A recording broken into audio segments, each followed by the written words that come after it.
Je m'appelle Billon Virginie, je suis éleveuse en production laitière à la Chapelle-Neuve dans les Côtes-d'Armor. J'ai été confrontée pour une première fois à des morts inexpliquées. J'ai une laitière qui a avorté à 8 mois et demi de gestation et le veau est né nickel et pas de souci, j'ai pas eu besoin de l'aider et celui-là, 2 heures après, il est mort, quoi. Il n'a pas survécu. Et la deuxième génisse, le lendemain, pareil. Mais celui-là, il est mort 12 heures après. Donc de là, j'ai appelé le vétérinaire de campagne. Quand M. Bouillot est arrivé, il me dit là, pour que je vienne voir tes veaux, c'est qu'il y a quelque chose de très grave. Les conséquences, d'abord, ce sont des veaux morts.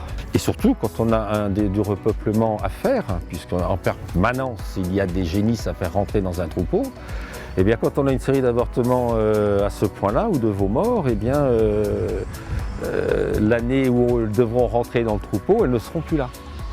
Ce qui pose un problème après dans l'équilibre des troupeaux. Et on assiste à un vieillissement du troupeau. Le premier appel était pour un veau nouveau-né qui avait la tête en l'air, refusait de téter. Un veau en anoxie cérébrale, vraiment classiquement.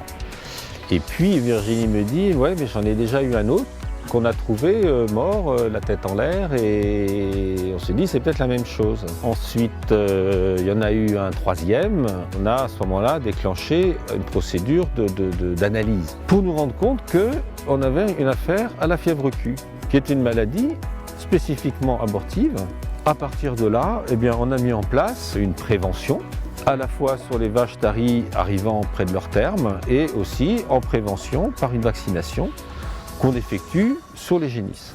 On sera satisfait lorsque tout le troupeau sera vacciné, on considérera qu'on sera sans risque. La procédure en fait a été une procédure de plan avortement. Le travail se fait en concert. Nous sommes avec l'éleveur qui est adhérent du groupement de défense sanitaire et avec le vétérinaire du GDS qui nous aide en fait à lancer un plan d'avortement, un plan de suivi d'avortement.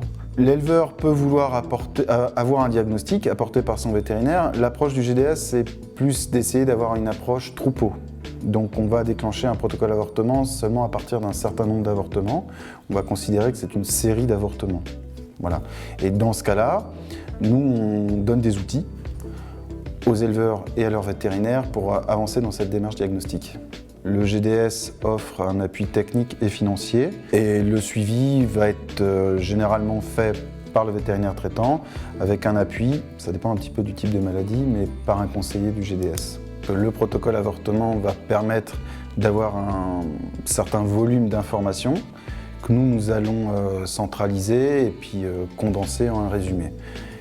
Le vétérinaire traitant reçoit directement les analyses, je dirais, brutes, et ce compte-rendu de la part du GDS.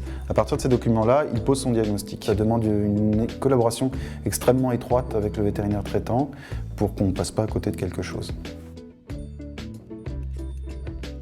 Le GDS prend en charge 70% des analyses et l'accompagnement aussi, leurs déplacements sont pris en charge.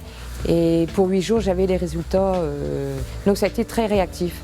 Et c'est un lien qui est fort entre les vétérinaires campagne et les vétérinaires GDS.